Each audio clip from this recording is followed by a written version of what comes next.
Hello అండి అందరికి, అందరూ ఎలా ఉన్నారు? ఈరోజు మా ఇంట్లో స్పెషల్ చూపిస్తాను రండి.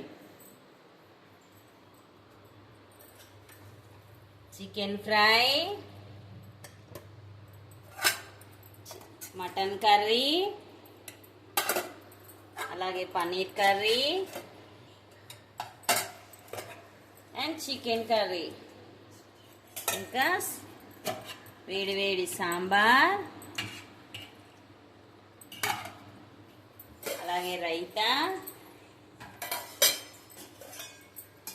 అలాగే పెరుగు,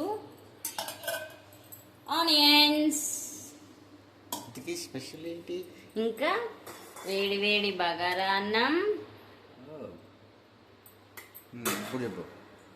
ఇంకా వైట్ రైస్. నచ్చితే లైక్ చేయండి.